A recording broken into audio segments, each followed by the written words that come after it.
Welcome student. आज फिर से एक नई वीडियो लेकर के आप लोगों के सामने प्रस्तुत हैं स्टूडेंट। और आज वाली वीडियो में मैं आप लोगों को पढ़ाने वाला हूं विराम चिन्ह। आज वाली वीडियो में आप लोगों को मैं विराम चिन्ह पढ़ाने वाला हूं। ठीक है, विराम चिन्ह आप लोगों के सामने ये है, पेश करता हूं। और विराम चिन्ह में आप लोगों को आज मैं विराम चिन्ह और उसके 20 टाइप्स बताऊंगा। ठीक है, मतलब उनके पार्ट डिस्कस करूंगा। और इसके बाद जो अगली वाली जो वीडियो होगी उसमें आप लोगों को सादा टॉपिक वाइज चल रहेगा। ठीक है, टॉपिक वाइज का मतलब यह है कि पहले आपका विराम चिन्ह में कौन सा आता है, फिर उसके बाद कौन सा पार्ट आता है, उसके बाद कौन सा पार्ट आता है विद डिफिनेशन वाइज, जैसे पूर्ण विराम, अर्ध विराम। ठीक है ना, विद डिफिनेशन वाइज हम लोग चलेंगे। डिफिनेशन मतलब परिभाषा। ठीक है, परिभाषा को हम लोग देखते हुए चलेंगे। और आशा नहीं करता हूँ स्टूडेंट, पूरा विश्वास करता हूँ कि आप लोगों को चीजें बिल्कुल समझ में आएंगी। ठीक है, बिल्कुल चीजें समझ में आएंगी। ठीक है, चलिए आगे चलते हैं।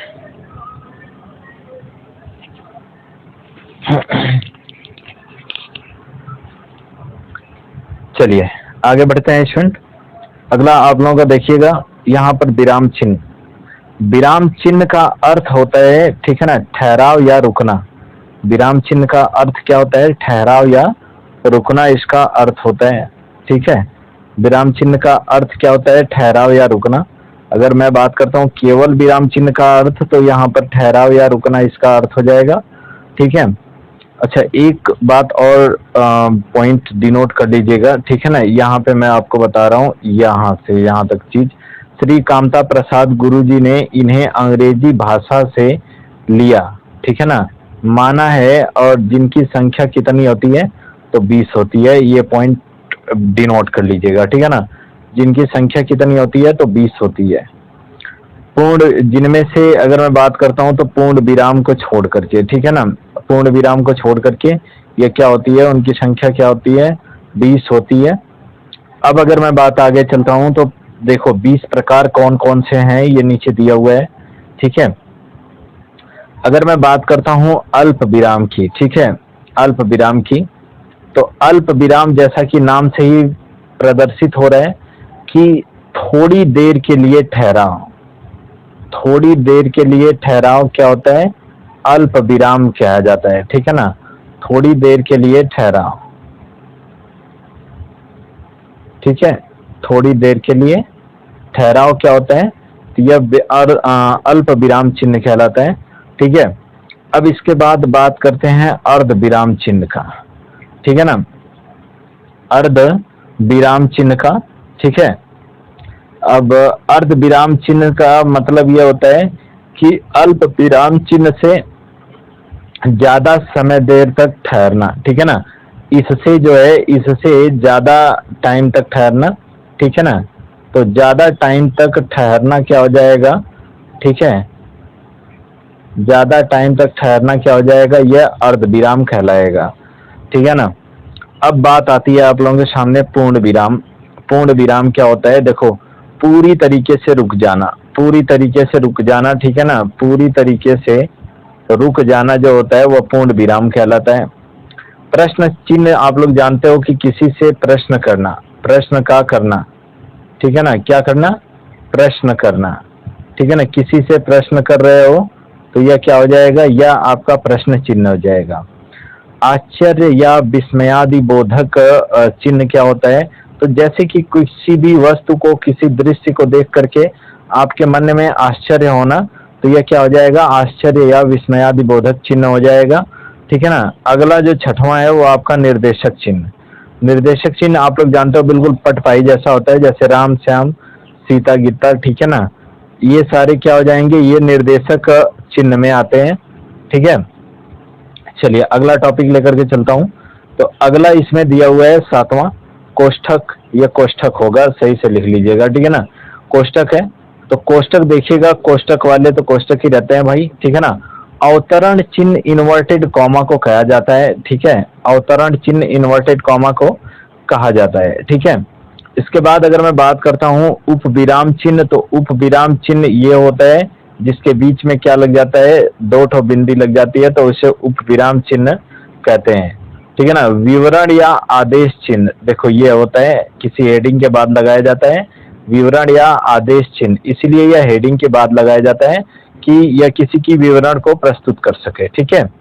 पुनरुक्ति चिन्ह, पुनरुक्ति चिन्ह, पुनरुक्ति चिन्ह केवल दो सिंबलाइज रहेगा।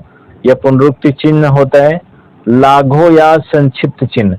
देखो लाघव या संक्षिप्त चिन्ह का मतलब होता है BA, MA, ठीक है ना। और ये सारी चीजें क्या होती हैं, यह आपके लाघव या संक्षिप्त चिन्ह होते हैं। ठीक है। लोप चिन्ह, लोप चिन्ह देख रहे हो ना, या डैश डैश डैश करके जो दिया रहता है वह क्या आता है, लोप चिन्ह होता है। आगे अगर मैं बात करता हूँ दीर्घ उच्चारण चिन्ह, तो दीर्घ उच्चारण चिन्ह आपका क्या दिया हुआ है, तो देखो दीर्घ उच्चारण चिन्ह दो जैसा बनता है। ठीक है ना, दीर्घ उच्चारण चिन्ह हो जाएगा। इसके बाद हंस पद या त्रुटि चिन्ह होता है, तो हंस पद ऊपर की तरफ से ऐसे उठा हुआ होता है। ठीक है ना, हंस पद या त्रुटि चिन्ह इसको बोलते हैं। ठीक है। चलिए नेक्स्ट चलते हैं।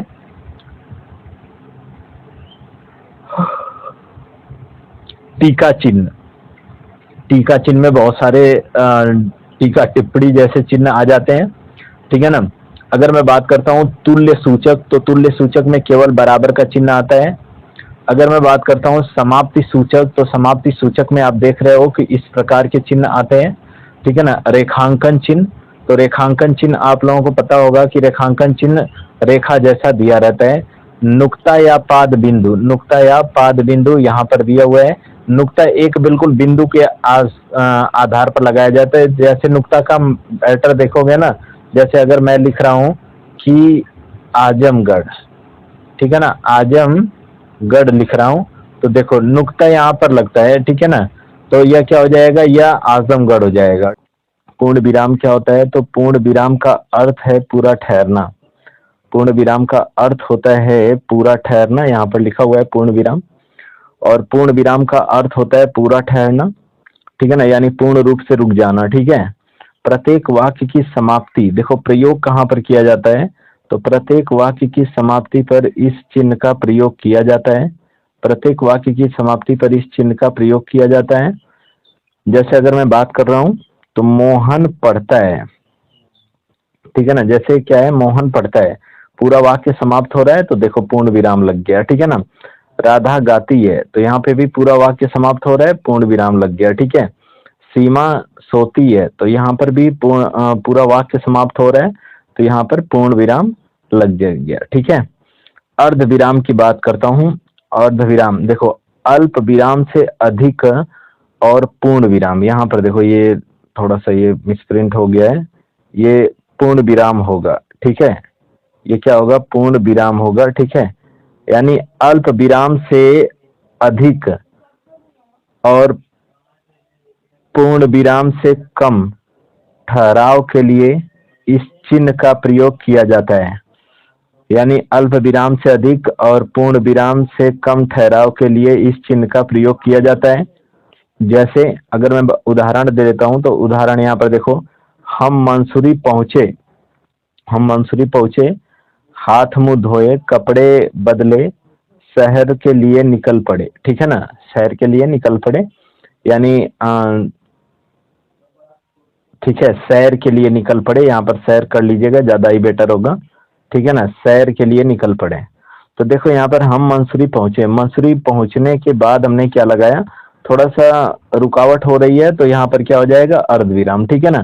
फिर हाथ मुंह धोए, फिर अर्ध विराम, कपड़े बदले, फिर अर्ध विराम, फिर शहर के लिए सैर के लिए निकल पड़े। ठीक है, यहाँ पर सैर लिख लीजिएगा, ये यहाँ पर थोड़ा सा मिसप्रिंट हुआ है, यहाँ पर आप लोग सैर लिख लीजिएगा। ठीक है, चलिए आगे बढ़ते हैं। अर्ध विराम के स्थान पर समुच्चय बोधक अव्यय। ठीक है, ध्यान से समझना इस वाक्य को, ये स्टार पॉइंट लगा करके नोट कर लेना। ठीक है, यहाँ पर अर्ध विराम के स्थान पर समुच्चय बोधक अव्यय की, चूंकि, ताकि, जिसमें आदि का प्रयोग पर शुद्ध वाक्य बनाया जा सकता है। यानी इन सभी का प्रयोग करके भी क्या इनको शुद्ध वाक्य बनाया जा सकता है। यानी इसके जगह पर हम मंसूरी पहुंचे, ठीक है ना, पहुंचे कि हाथ मुंह धोए। ठीक है, यहाँ पर क्या हो जाएगा, उसके बाद ताकि कपड़े, ताकि लगा सकते हो या की भी लगा सकते हो कि कपड़े बदले, ठीक है ना, कि सैर सैर के लिए निकल पड़े, ठीक है। तो हर जगह की के द्वारा हम लोग जोड़ देते हैं यहाँ पर। वैसे भी यहाँ पर अगर मैं बात करता हूँ तो नॉर्मली रूप से क्या हो जाता है, सबसे पहले यहाँ पर अल्प विराम ही सही रहता है, और कहीं कहीं पर आपका अर्धविराम का प्रयोग सुटेबल होता है, ठीक है। चलिए आगे बढ़ते हैं। अगला जो आप लोगों के सामने है, अगला है उप विराम या अपूर्ण विराम। उप विराम या अपूर्ण विराम, हमेशा शीर्षक के साथ उप विराम का प्रयोग किया जाता है, ठीक है ना। शीर्षक यानी कोई शीर्षक हो, कहानी का शीर्षक हो, कोई मूवी का शीर्षक हो, तो उसके साथ किसका प्रयोग किया जाता है, उप विराम का प्रयोग किया जाता है। जैसे गदर है, गदर के बाद देखो उप विराम लगा हुआ है, एक प्रेम कथा, ठीक है। आतंकवाद है, उप विराम लगा हुआ है, एक राष्ट्रीय समस्या है। दहेज, एक उप विराम लगा हुआ है, एक सामाजिक बुराई है। कोरोना, उप विराम लगा हुआ है, एक बीमारी है, ठीक है। इसके बाद अगर मैं बात करता हूँ, योजक चिन्ह आ जाता है, और योजक चिन्ह कहाँ कहाँ पर देखो लगता है, समासिक पदों में, ठीक है ना। जैसे राम योजक चिन्ह रावण है, कृष्ण योजक चिन्ह कंस है। फिर विलोम शब्द में रात दिन हो जाएगा और लाभ हानि हो जाएगा, देखो बीच में योजक चिन्ह लगा हुआ है, ठीक है। संयुक्त क्रिया के साथ दे देना, ले लेना, ठीक है। इसके बाद शब्द की आवृत्ति या अर्ध आवृत्ति के साथ, जैसे धीरे धीरे, काम वाम, ठीक है ना, और क्या रिजल्ट विजल्ट, ठीक है। तो ये सारी चीजें हो जाएंगी। शब्द युग्म, शब्द युग्म में आप लोग देख रहे हो ना, समासिक पद, बेसिकली योजक चिन्ह जो होता है वो समासिक पद भी इसको कहा जाता है, समासिक पदों के बीच में लगता है, ठीक है ना। तो इसको समासिक पद भी आप लोग कह सकते हैं, ठीक है। तो ये क्या होता है, समासिक पद होता है।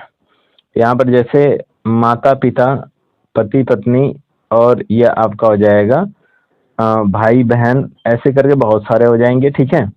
चलिए आगे बढ़ते हैं।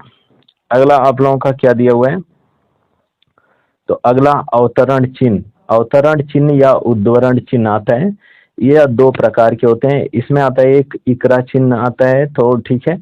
इकरा चिन्ह का प्रयोग किसी व्यक्ति के उपनाम, उपाधि, पुस्तक व संस्था, संगठन, समिति के साथ, समिति के नाम के साथ किया जाता है। एक जगह और भी इसका प्रयोग किया जाता है, अज्ञात कथन के लिए इकरा चिन्ह का भी प्रयोग किया जाता है। जैसे यहाँ पर देखिएगा, इकरा चिन्ह होता क्या है, देखो मैं यहाँ पर लिख देता हूँ, ठीक है ना। इकरा चिन्ह क्या होता है, यहाँ पर सही से बता देता हूँ। ये यहाँ पे देखो, यह इकरा चिन्ह है, ठीक है ना। ऐसे होता है इकरा चिन्ह, बेसिकली ये आपका इकरा चिन्ह होता है, ठीक है। समझ में बात आई ना। तो इकरा चिन्ह आप लोग देख रहे हैं ना कि इकरा चिन्ह का प्रयोग किसी व्यक्ति के उपनाम, उपाधि, पुस्तक व संस्था, संगठन, समिति के नाम के साथ किया जाता है, ठीक है ना। देखो सूर्यकांत त्रिपाठी निराला, अब यहाँ पर निराला है तो यहाँ पर इकरा चिन्ह लग जाएगा, ठीक है ना, क्योंकि इनकी क्या है, इनके नाम की वो है, ठीक है ना, नाम के टाइटल के साथ जोड़ा जाने वाला पद है। तो यह क्या हो जाएगा, यह आपका इकरा चिन्ह का प्रयोग यहाँ पर किया जाएगा, ठीक है ना। अब समुद्रगुप्त को भारत का नेपोलियन कहा जाता है। देखो नेपोलियन भी क्या है, उपाधि है, तो यह क्या हो जाएगा, यहाँ पर इकरा चिन्ह का प्रयोग किया जाएगा। आप लोग लगा लेना, ठीक है ना। इसके बाद आगे चलते हैं। डुकरा चिन्ह, डुकरा चिन्ह मतलब इसको इन्वर्टेड कॉमा, अंग्रेजी में इन्वर्टेड कामा कहते हैं, ठीक है ना। अंग्रेजी में इसको इन्वर्टेड कॉमा कहते हैं, ठीक है। अंग्रेजी में इसको इन्वर्टेड कॉमा कहते हैं। किसी प्रसिद्ध व्यक्ति, महापुरुष के कथन के साथ, ठीक है। देखो कहाँ कहाँ पर प्रयोग होता है, किसी प्रसिद्ध व्यक्ति, महापुरुष के कथन के साथ, वाक्य नारे महत्वपूर्ण शक्ति के साथ, किसी प्रसिद्ध पुस्तक की महत्वपूर्ण पंक्ति के साथ डुकरा चिन्ह का प्रयोग किया जाता है। चलिए देखते हैं, उदाहरण ले लेते हैं। तो उदाहरण आप लोगों के सामने ये है, उठो जागो तब तक लगे रहो जब तक लक्ष्य की प्राप्ति ना हो जाए, ठीक है ना। देखो डुकरा चिन्ह लगा हुआ है, ठीक है। वेदों की ओर लौटो, वेदों की ओर लौटो, यह भी देखो डुकरा चिन्ह लगा हुआ है, क्योंकि यह एक कहावत है, ठीक है ना। कहावत की मतलब कि ये है कि कहा गया है, किसी महत्वपूर्ण व्यक्ति के द्वारा कहा गया है, सत्यमेव जयते, यह भी किसी महत्वपूर्ण व्यक्ति के द्वारा कहा गया है। तो कोई भी कोटेशन अगर आता है ना तो उसके उसमें क्या हो जाएगा, दुकरा चिन्ह का प्रयोग किया जाता है। ठीक है, तो देखो स्टूडेंट आगे चल लेते हैं। कुछ और भी चिन्ह होते हैं जो कि मैंने आप लोगों के सामने कल डिस्कस किया हुआ था, लेकिन आज एक बार और देख लेते हैं। ठीक है, जैसे यहाँ पर देखो अवतरण चिन्ह होता है, तो अवतरण चिन्ह आप लोग देख रहे हो, अवतरण चिन्ह होता है। ठीक है ना, और अवतरण चिन्ह महत्वपूर्ण पुस्तक वगैरह के नाम के आगे उपविराम जो है हो ही गया। विवरण या आदेश चिन्ह, विवरण या आदेश चिन्ह की भी हेडिंग वेडिंग जानते हो ना, हेडिंग, हेडिंग के आगे जस्ट विवरण, मतलब कि इसके आगे कुछ लिखा जा रहा है, तो यह विवरण या आदेश चिन्ह होता है। ठीक है ना, पुनरुक्ति चिन्ह, मतलब किसी भी चीज को इम्पोर्टेंस दर्शा देना। ठीक है ना, लाघो या संक्षिप्त चिन्ह, लाघो का मतलब क्या होता है, यहाँ पर एक चीज आपको बता देता हूँ, जैसे बीए हो गया, यह लाघो चिन्ह लगता है। यहाँ पर यमए हो गया, यह लाघव चिन्ह लगता है। ठीक है ना, उसके बाद यहाँ पर मैं बी कॉम लिख देता हूँ, तो यह भी क्या बीच में जो प्रयोग हो रहा है यह क्या है, लाघो चिन्ह है। ठीक है, अब यहाँ पर लोप चिन्ह, लोप चिन्ह का मतलब बड़ा सा स्पेस होना लोप चिन्ह कहलाता है। दीर्घ उच्चारण चिन्ह, दीर्घ उच्चारण चिन्ह आप लोग जानते हो कि मात्राओं का बोध कराने के लिए दीर्घ उच्चारण चिन्ह का प्रयोग किया जाता है। ठीक है ना, हंस पद या श्रुति चिन्ह, यह हंस पद या श्रुति चिन्ह है। ठीक है, इसका प्रयोग आपका कहाँ पर किया जाता है, जब मतलब कोई शब्द लिखने, जैसे कोई वाक्य लिख रहे हो, उसके बीच में अगर कोई शब्द आप गलती से भूल जाते हो तो उसका वहाँ पर हंस पद या त्रुटि चिन्ह का प्रयोग किया जाता है। तो सबसे पहली चीज कि मैं शब्द की बात कर रहा हूँ, तो शब्द यहाँ पर क्या होता है, तो वर्ण के सार्थक समूह को क्या कहते हैं, शब्द कहते हैं। वर्ण के सार्थक समूह को शब्द कहते हैं। अर्थ के आधार पर जो शब्द होते हैं वह 4 प्रकार के होते हैं। ठीक है ना, अर्थ के आधार पर जो शब्द होते हैं वह 4 प्रकार के होते हैं। पहला एकार्थी शब्द, दूसरा अनेकार्थी शब्द, तीसरा समानार्थी शब्द और चौथा विलोम शब्द। ये आपके 4 प्रकार के शब्द होते हैं। ठीक है ना, अर्थ के आधार पर, अभी रचना के आधार पर बाद में देखेंगे। ठीक है, इस वीडियो में आप लोगों को अर्थ के आधार पर ही शब्द मिलेंगे। ठीक है, यहाँ पर अगर मैं बात कर रहा हूँ तो एकार्थी शब्द किसे कहते हैं, एकार्थी शब्द क्या होता है, यानी जो शब्द केवल एक ही अर्थ प्रकट करते हैं तो उन्हें क्या कहते हैं, उन्हें एकार्थी शब्द कहते हैं। ठीक है ना, यानी ऐसे शब्द जो केवल एक ही अर्थ देते हों तो उसे क्या कहते हैं, एकार्थी शब्द कहते हैं। ठीक है, फिर से याद रखिएगा कि ऐसे शब्द जो एक ही अर्थ प्रकट करते हैं तो उन्हें क्या कहते हैं, एकार्थी शब्द कहते हैं। जैसे गंगा, पानी, घर आदि। ठीक है, ये आपके गंगा, पानी और घर, देखो एक ही अर्थ का मतलब कि गंगा का अर्थ गंगा ही होता है, पानी जो होता है पानी ही होता है, और घर तो घर ही होता है। मतलब केवल अकेले ही प्रयुक्त होने वाले ये शब्द होते हैं, तो उन्हें हम क्या कहते हैं, एकार्थी शब्द कहते हैं। ठीक है, चलिए आगे बढ़ते हैं। अगला आते हैं, तो अगला आप लोगों का क्या है, तो अगला आप लोगों के सामने दूसरा वाला है। ठीक है, दूसरा आपका दिया हुआ है, कितने हैं, दूसरा आपका क्या है, अनेकार्थी शब्द। अनेकार्थी शब्द, जो शब्द एक से अधिक अर्थ में प्रयुक्त हो तो उसे अनेकार्थी शब्द कहते हैं। जो शब्द एक से अधिक अर्थ में प्रयुक्त हो तो उसे अनेकार्थी शब्द कहते हैं। जैसे कनक का अर्थ क्या होता है, तो कनक का अर्थ यहाँ पर देखिएगा दिया हुआ है। कनक का अर्थ क्या होता है, सोना होता है और धतूरा होता है। ठीक है ना, ये क्या होते हैं, अनेकार्थी शब्द, जिसको पर्यायवाची शब्द भी कहते हैं। ठीक है, सॉरी, अनेकार्थी मतलब अनेक अर्थ वाले शब्द भी कहते हैं, पर्यायवाची शब्द नीचे है। ठीक है, इसके बाद आगे अगर मैं बात करता हूँ तो जैसे देखो हार, हार का क्या होगा, माला, पराजय, ये क्या हो जाएंगे, ये अनेकार्थी शब्द हो जाएंगे। ठीक है, अब आगे चलते हैं। आगे स्टूडेंट आप लोगों का दिया हुआ है समानार्थी शब्द। समानार्थी शब्द किसे कहते हैं, तो जो शब्द एक से अधिक अर्थ में प्रयुक्त हो तो उसे समानार्थी शब्द कहते हैं। ठीक है, बात वही है, अधिकार्थी शब्द वाली ही।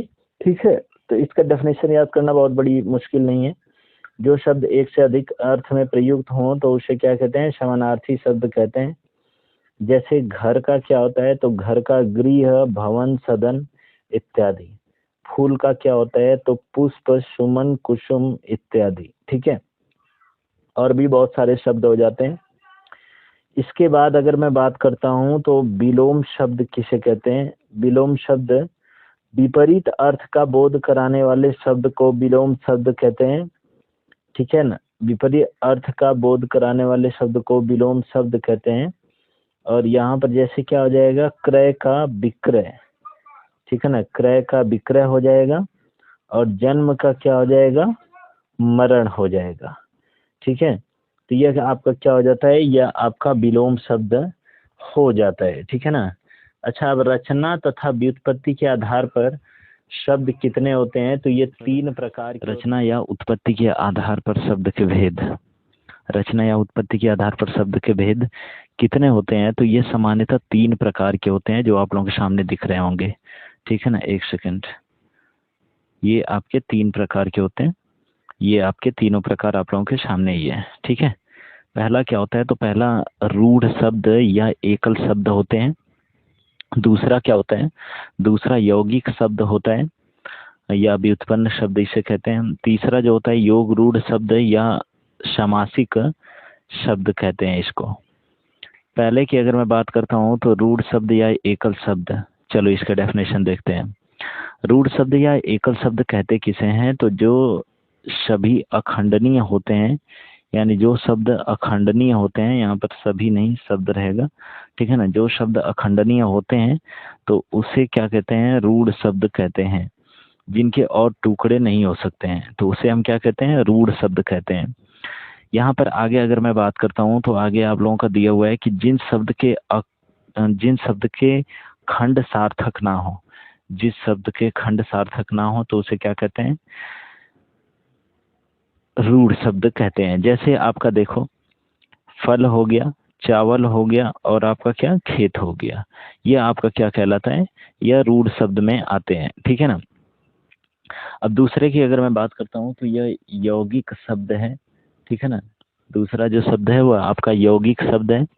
यौगिक शब्द कहते किसे हैं ईश्वर, तो यौगिक शब्द, जो शब्द 2 शब्दों के योग से मिलकर बनते हैं तो उन्हें हम क्या कहते हैं, यौगिक शब्द कहते हैं। जो शब्द 2 शब्दों के योग से मिलकर बनते हैं तो उसे हम यौगिक शब्द कहते हैं। जिन शब्दों के खंड सार्थक होते हैं, यानी जिन शब्दों के खंड क्या होते हैं, सार्थक होते हैं, इसको आप लोग नोट करते रहिएगा। जिन शब्दों के खंड जो होते हैं वो सार्थक होते हैं तो उसे हम क्या कहते हैं, उसे यौगिक शब्द कहते हैं। ठीक है ना, या व्युत्पन्न शब्द कहते हैं। ठीक है, अगला अगर मैं बात करता हूँ, जैसे रसोई घर, देखो रसोई प्लस क्या, घर मिल करके क्या हो गया, रसोई घर। तो यह क्या हो जाएगा, यह आपके यौगिक शब्द है, 2 शब्दों से मिलकर के बने हैं। पहला रसोई है, दूसरा घर है, इन दोनों से मिलकर के क्या बन जाता है, आपका रसोई घर बन जाता है। क्या बन जाता है, रसोई घर हो जाता है। ये वीडियो आप लोगों के लिए टेट, सुपर टेट और ये सी टेट वगैरह सभी के लिए बहुत ज़्यादा महत्वपूर्ण क्लास है ये स्टूडेंट, तो आप लोग देखना ना भूलिएगा। और चैनल पे अगर नए होंगे तो चैनल को सब्सक्राइब कर दीजिएगा, वीडियो को लाइक कर दीजिएगा और शेयर करते रहिएगा, अपने यार दोस्तों के पास भी शेयर करें। न्यू चैनल है स्टूडेंट, सपोर्ट करें आप लोग। ठीक है, चलिए आगे चलते हैं। इसमें दूसरा जो एग्जाम्पल है वो आपका हिमालय है। देखिएगा, हिम प्लस आलय बराबर क्या हो जाएगा, हिमालय। यह देखो हिम है, हिम मतलब बर्फ होता है, और ये आलय हो जाएगा, सॉरी ये आलय हो जाएगा, इसको लिख लीजिएगा, हिम प्लस आलय हो जाएगा। ठीक है, अगला चलते हैं आप लोगों का। ठीक है, यहाँ पर योग रूढ़ शब्द है। तीसरा योग रूढ़ शब्द अपने सामान्य अर्थ को छोड़कर विशेष अर्थ प्रकट करते हैं तो उसे उन्हें क्या कहते हैं, योग रूढ़ शब्द कहते हैं। अपने सामान्य अर्थ को छोड़कर विशेष अर्थ को प्रकट करते हैं तो उन्हें योग रूढ़ शब्द कहते हैं। जैसे यह समासिक शब्द होते हैं। जैसे अगर मैं बात करता हूँ तो पंकज, पंकज का क्या होता है, कमल भी होता है। चंद्रशेखर, इसको शिव भी कहते हैं। गिरजा, पार्वती भी कहते हैं। ठीक है ना, तो ये समासिक शब्द होते हैं तो इन्हें हम क्या कहते हैं, इसे योग रूढ़ शब्द कहते हैं। ठीक है ना। चलिए, उत्पत्ति के आधार पर शब्द के भेद कितने होते हैं? तो उत्पत्ति के आधार पर शब्द के भेद 5 होते हैं। उत्पत्ति के आधार पर शब्द के कितने भेद होते हैं? तो उत्पत्ति के आधार पर शब्द के 5 भेद होते हैं, ठीक है ना। यहाँ पर देखिएगा, जैसे पहला हो जाएगा आपका तत्सम हो जाएगा, दूसरा तद्भव, तीसरा देशज, और चौथा विदेशी शब्द, और पांचवा क्या हो जाएगा? संकर शब्द हो जाएंगे, ठीक है। अब इसमें सबसे पहले मैं आप लोगों को 2 के बारे में बताऊंगा, तत्सम और तद्भव शब्द, और बड़ी इंपॉर्टेंट टॉपिक है ये, ठीक है। चलिए आगे चलते हैं, अगला देख लेते हैं। तो अगला यहाँ पर आप लोगों का तत्सम शब्द और तद्भव शब्द सामने दिया हुआ है। तत्सम शब्द क्या कहते हैं कि जो शब्द संस्कृत से ज्यों का त्यों लिए जाते हैं तो उसे हम क्या कहते हैं? तत्सम शब्द कहते हैं, ठीक है ना। तद्भव शब्द क्या होता है? जो शब्द संस्कृत से आते हैं तो उन्हें हम तद्भव शब्द कहते हैं, ठीक है ना। जो शब्द संस्कृत शब्दों से आए या उत्पन्न होते हैं तो उन्हें हम तद्भव शब्द कहते हैं। तत्सम शब्द देखिए, एक साइड दिया हुआ है आप लोगों का, यहाँ से यहाँ तक ये तत्सम है और ये आपका तद्भव है, ठीक है ना। जैसे देखो किरण दिया हुआ है, ये ड़ वाला नियम है, ठीक है ना। अड़ है और यहाँ पर न हो जा रहा है, अड़ का न हो जा रहा है। तो देखो किरण है, अगर तत्सम किरण है तो किरण का तद्भव अगर पूछा जा रहा है ना तो किरण हो जाएगा। उसके बाद स्वर्ण का अगर तद्भव पूछा जा रहा है ना तो सोना हो जाएगा। अक्षर का अगर तद्भव पूछा जा रहा है तो यह क्या हो जाएगा? यह अखर हो जाएगा। क्लियर है ना। चलिए आगे बढ़ते हैं स्टूडेंट। तो आज की वीडियो में और भी तेजी से आप लोगों का आगे बढ़ते हैं, कुछ और भी एग्जाम्पल लेते हैं, और आशा ही नहीं करता हूँ, पूरा विश्वास है मुझे कि आप लोगों को ये वीडियो बहुत तेजी से पसंद आ रही होगी, ठीक है। अगर वीडियो पसंद आ रही होगी स्टूडेंट तो वीडियो को लाइक, शेयर और सब्सक्राइब कर दीजिएगा, ठीक है। चलिए आगे चलते हैं। अगला आप लोगों का दिए हुए हैं, अगला आप लोगों का दिए हुए हैं नियम नंबर नेक्स्ट, ठीक है। तो अभी तत्सम और तद्भव में ही मैं आप लोगों को बता रहा हूँ, ठीक है। चलिए लिख करके कोशिश करते हैं। तो यहाँ पर नेक्स्ट सेलेक्ट कर लेते हैं और चलिए इसको हम हटा देते हैं, ठीक है। अब यहाँ पर आगे देखते हैं। आगे देखिएगा, छ का ख हो जाना, ठीक है ना। क्या होता है?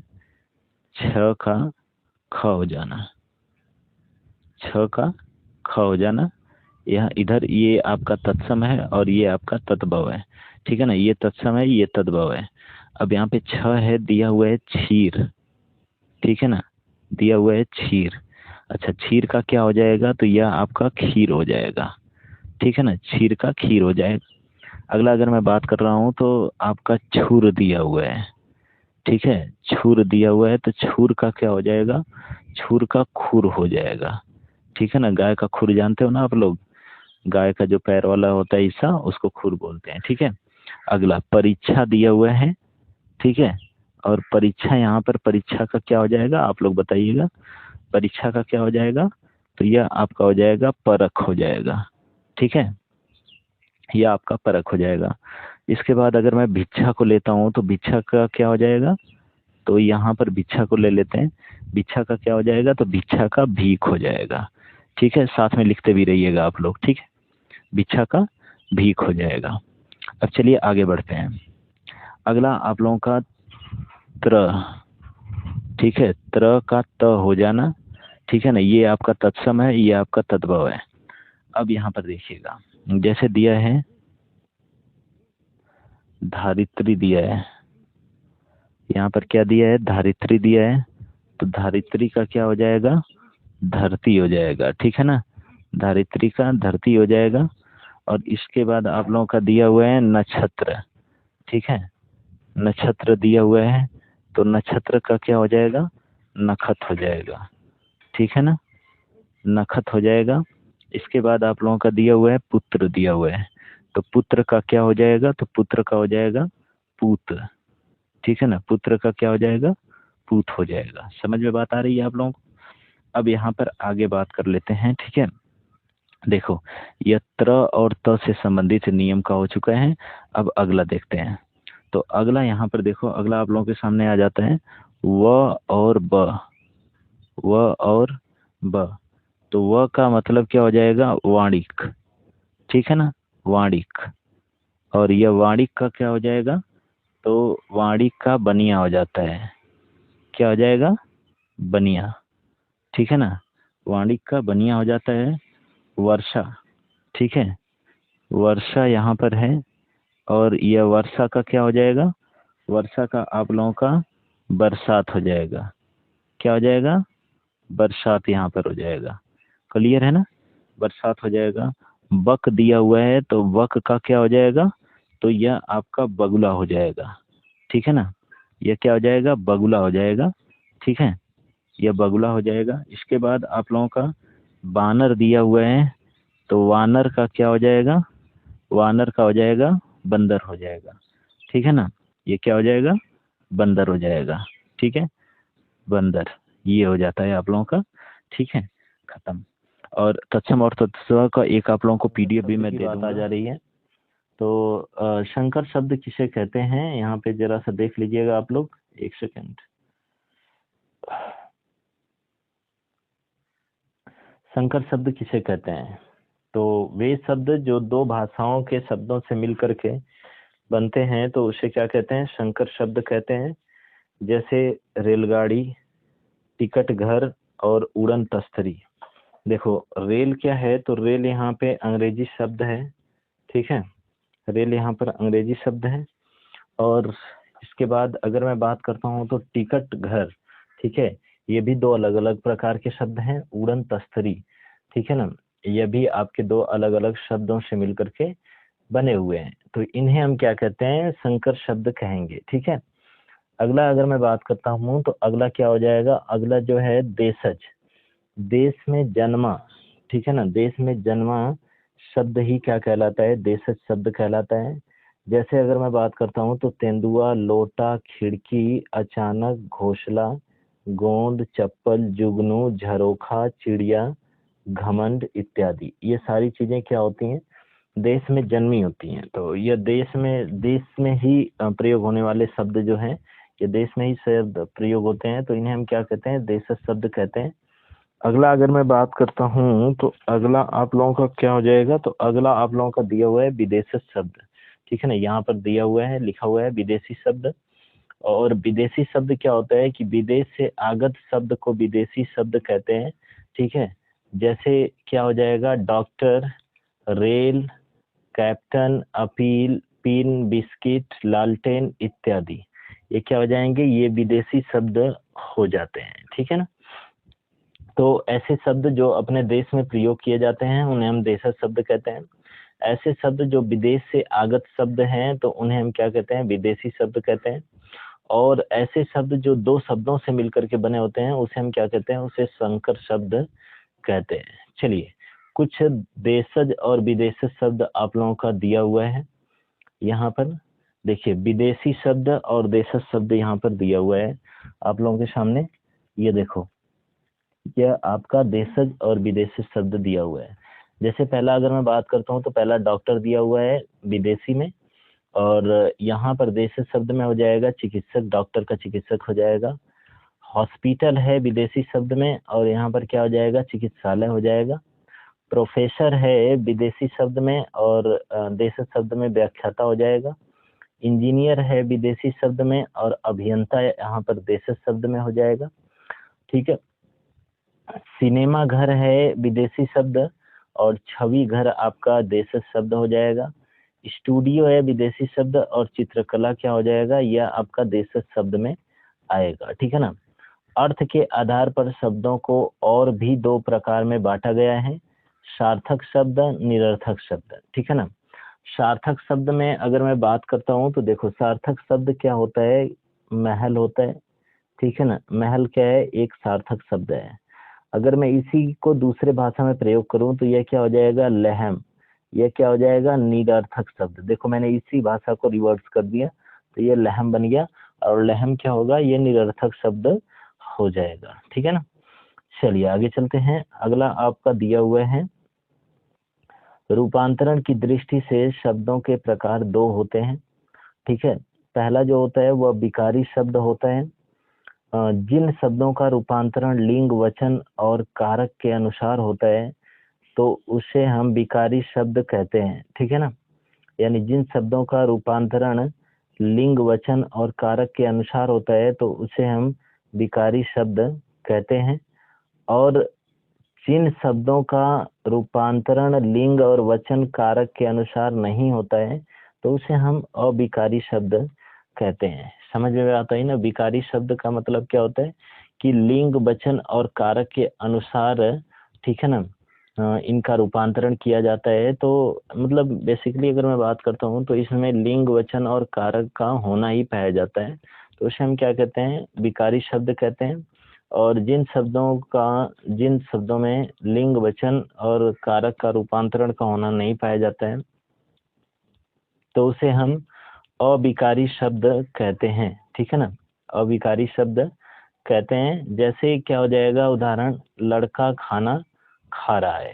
लड़का खाना खा रहा है, यह अविकारी शब्दों में आएंगे। ठीक है ना, सॉरी, पहला जो है यह आपका किस में आ जाएगा? तो यह आपका जो है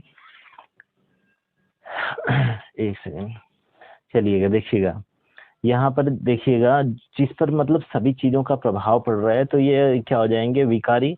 और दूसरा जो हो जाएगा अविकारी शब्द में आ जाएंगे। ठीक है ना, तो इसमें जिस पर लिंग वचन और कारक का प्रभाव पड़ता है तो उसे हम क्या कहते हैं?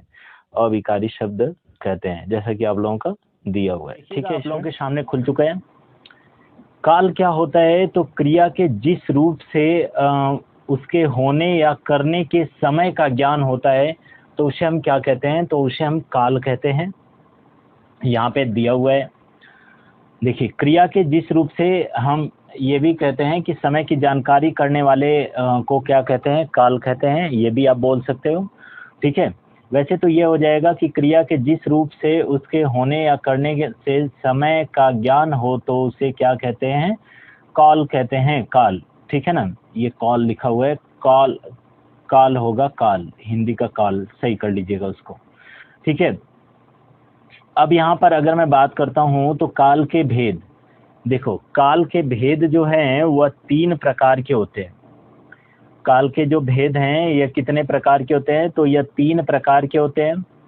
पहला वर्तमान काल जिसके 5 भाग हैं, दूसरा भूतकाल जिसके 6 भाग हैं, तीसरा भविष्यत काल जिसके भी 3 भाग है। ठीक है ना, ये बगल में मैं इनका पार्ट लिखा हुआ हूँ स्टूडेंट, तो सो आप लोग ध्यान दीजिएगा बहुत ही डीपली तरीके से। देखिए, मतलब कि वर्तमान काल के कितने भाग होते हैं? 5 भाग होते हैं। भूतकाल के कितने होते हैं? 6 होते हैं। भविष्यत काल के कितने होते हैं? तो 3 होते हैं। ठीक है, चलिए पहले भाग पे बढ़ते हैं, आगे बढ़ते हैं। वर्तमान काल, पहला जो होता है वर्तमान काल, तो वर्तमान काल किसे कहते हैं? क्रिया का रूप से, ठीक है ना, क्रिया के रूप से उनके वर्तमान समय में होने का बोध होता है। यानी जिस क्रिया के रूप से वर्तमान समय में होने का बोध होता है तो उसे हम क्या कहते हैं? उसे वर्तमान काल कहते हैं। ठीक है, आगे देखते हैं भाई। तो वर्तमान काल के भी कितने भाग होते हैं? तो वर्तमान काल के हमने देखा कि 5 भाग होते हैं। यहाँ पर आप लोगों के सामने लिखा हुआ है। पहला जो होता है वह सामान्य वर्तमान काल है। टॉपिक वाइज खत्म करते हुए चलेंगे। पहला जो होता है वह सामान्य वर्तमान काल है, जैसे कि देखेंगे नीचे दिया हुआ है डिफिनीशन उसकी। क्रिया का रूप जिससे क्रिया का वर्तमान काल में होना पाया जाता है तो उसे सामान्य वर्तमान काल कहते हैं। जैसे इसका एग्जाम्पल देखिएगा, नीचे दिया हुआ है कि उदाहरण दिया हुआ है, मोहन पढ़ता है, सीता खाती है। ठीक है ना, तो यह क्या हो जाएगा? यह आपका सामान्य वर्तमान काल हो जाएगा। ठीक है ना, सीता खाती है। चलिए आगे बढ़ते हैं। अब बात आती है दूसरे की। दूसरा वाला जो पार्ट है वह तत्कालिक वर्तमान काल होता है। तत्कालिक वर्तमान काल कहते किसे हैं? तो क्रिया का रूप जो क्रिया का वर्तमान काल में निरंतरता बोध कराए। ठीक है ना, ये कराए होगा। ठीक है ना, इसको सही कर लीजिएगा। निरंतरता बोध कराए तो उसे तत्कालिक वर्तमान काल कहते हैं। ठीक है ना, देखो, क्रिया का रूप जो क्रिया का वर्तमान काल में निरंतरता बोध कराए। निरंतरता का मतलब ऐसा लगेगा ना कि वह निरंतर अभी चल रहा है, तो यह क्या हो जाएगा? तत्कालिक वर्तमान काल होते हैं। देखो, अंग्रेजी में तो 4 ही प्रकार होते हैं, लेकिन इसमें वर्तमान काल के 6 प्रकार होते हैं। ठीक है ना, 6 नहीं है, सॉरी, 5 ही है। ठीक है ना, कितने हैं, 5 हैं, ठीक है, 6 तो इसके हैं, तो कितने हो जाएंगे, 5, ठीक है। अब इसमें आपकी बात होती है कि तत्कालिक वर्तमान काल या जिसको हम निरंतर वर्तमान काल भी कहते हैं, तो यह क्या हो जाता है, यह आपका ये हो जाएगा कि जिसमें निरंतर चलने का बोध पाया जाता है, ठीक है ना। जैसे मोहन पढ़ रहा है, अभी वो पढ़ रहा है, तो यह क्या हो जाएगा, यह आपका तत्कालिक वर्तमान काल हो जाएगा। सीता खा रही है, तो यह भी आपका क्या हो जाएगा, तत्कालिक वर्तमान काल हो जाएगा, ठीक है ना। आगे चलते हैं, पूर्ण वर्तमान काल, बहुत ही डीपली समझने की कोशिश कीजिएगा। तीसरा जो आता है पूर्ण वर्तमान काल है, ठीक है।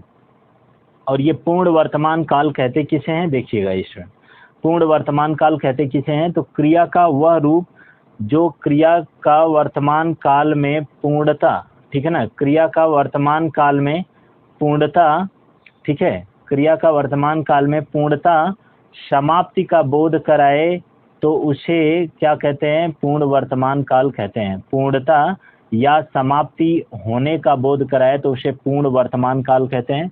जैसे सीता खा चुकी है, देखो ऐसा लग रहा है ना कि कार्य पूरा हो चुका है, सीता खा चुकी है, सीता खाई है, लड़की गई है, ठीक है ना, यानी कार्य पूरा हो चुका है, तो इसको क्या कहेंगे, पूर्ण वर्तमान काल कहेंगे, ठीक है ना।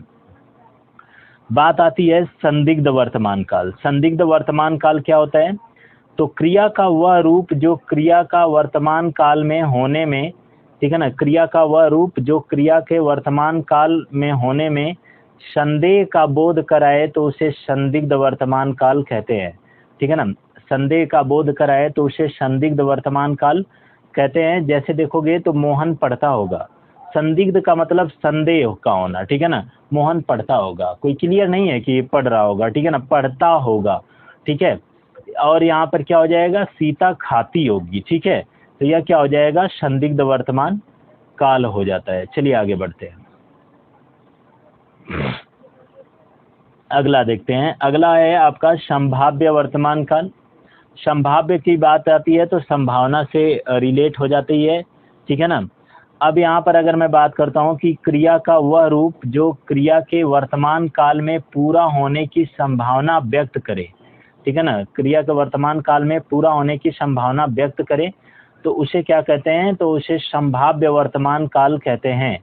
जैसे अगर मैं बात करता हूँ तो मोहन पढ़ा हो, ठीक है ना, मोहन पढ़ा हो, अभी संभावना हो रही है, ठीक है ना, मोहन पढ़ा हो सकता है नहीं भी पढ़ा हो, ठीक है ना। यहाँ पर सीता खाई हो, अब यह भी बात हो जाएगा, सकता है कि सीता नहीं खाई हो, तो यह क्या हो जाएगा, संभाव्य वर्तमान काल हो जाएगा। चलिए आगे बढ़ते हैं। आगे दिया हुआ है भूतकाल, और बहुत ही बेहतरीन, आशा ही नहीं करता हूँ, पूरा विश्वास करता हूँ ईश्वर कि ये बहुत ज़्यादा मेहनत से बनाई जाती है पीडीएफ। ये पीडीएफ को इंपोर्ट करना पड़ता है, पूरी तरीके से इसको ट्रांसलेट करना पड़ता है, उसके बाद चल करके, आप लोग जानते हो मोबाइल में हिंदी लिखना बहुत कठिन है, तो इस मेहनत के लिए वीडियो को सब्सक्राइब और लाइक कर दीजिएगा, ठीक है। चलिए आगे चलते हैं। देखिएगा इसमें भूतकाल आ जाता है आपका। भूतकाल किसे कहते हैं, तो क्रिया के जिस रूप से बीते हुए समय का बोध हो तो उसे हम क्या कहते हैं, भूतकाल कहते हैं। इसके सामान्यतः 6 भेद पाए जाते हैं। पहला अगर मैं बात कर रहा हूं तो पहला सामान्य भूतकाल। देखो सामान्य भूतकाल क्या होता है कि मतलब एकदम सिंपल होगा, ठीक है। जैसे यहाँ पर दिया हुआ है, जैसे वह स्कूल गया, वह स्कूल गया, यह सामान्य भूतकाल हो जाएगा। वह किताब पढ़ा, यह क्या हो जाएगा, यह भी सामान्य भूतकाल हो जाएगा, ठीक है ना। देखिएगा आसन्न भूतकाल, इसका दूसरा पार्ट आ जाता है आसन्न भूतकाल। आसन्न भूतकाल क्या हो जाएगा कि क्रिया के जिस रूप से यह पता चले कि क्रिया भूतकाल में आरंभ होकर अभी अभी समाप्त हुई है तो उसे क्या कहते हैं, आसन्न भूतकाल कहते हैं, ठीक है ना। अभी अभी समाप्त हुई है तो उसे क्या कहते हैं, आसन्न भूतकाल कहते हैं। चलिएगा उदाहरण देखते हैं इसमें। उदाहरण आप लोगों के सामने ये है, उदाहरण देखिएगा। जैसे वह स्कूल गया है, ठीक है ना, वह स्कूल गया है, ऐसा लग रहा है ना कि अभी अभी कार्य समाप्त हुआ है, तो यह क्या हो जाएगा, यह आपका आसन्न भूतकाल हो जाएगा, ठीक है ना। वह किताब पढ़ा है, वह किताब पढ़ा है, तो यह भी क्या हो जाएगा, आसन्न भूतकाल हो जाएगा, ठीक है। चलिए पूर्ण भूतकाल आती है बात। पूर्ण भूतकाल तीसरा है, ठीक है ना, तीसरा भाग है भूतकाल का, पूर्ण भूतकाल। और आज की वीडियो में आप लोगों को भूतकाल तक पढ़ाऊंगा, कल वाली जो वीडियो होगी वो प्रैक्टिस सेशन प्लस आपका भविष्य काल होगा, ठीक है ना। क्रिया के जिस रूप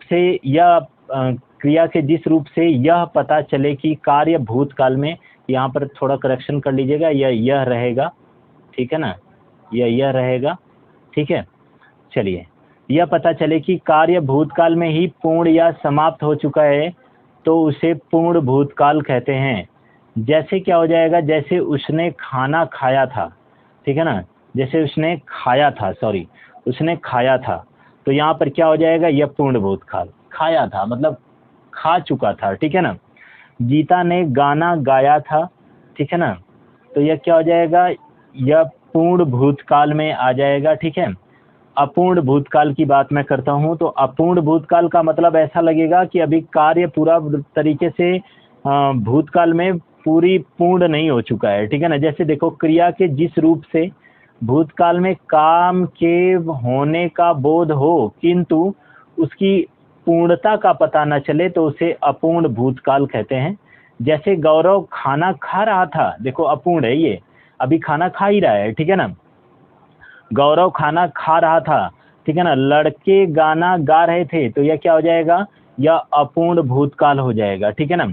इसके बाद अगर मैं बात आगे लेकर के चलता हूं तो अगला टॉपिक क्या हो जाता है, संदिग्ध भूतकाल। संदिग्ध का मतलब संदेह का होना पाया जाएगा। जब क्रिया के भूतकाल में होने पर संदेह बना रहे तो उसे संदिग्ध भूतकाल कहते हैं। जैसे लड़के खेले होंगे, ये देखो संदेह है, ठीक है ना। वह हंसी होगी, यह भी क्या है, संदेह है, तो यह क्या हो जाएगा, संदिग्ध भूतकाल हो जाएगा। चलिए आगे बढ़ते हैं। अगला आप लोगों के सामने यह है हेतु मद भूतकाल, ठीक है ना। हेतु मद भूतकाल, यह क्या हो जाएगा, तो जब भूतकाल की एक क्रिया, ठीक है ना, एक क्रिया, ये क्रिया होगा यहाँ पर, ठीक है ना।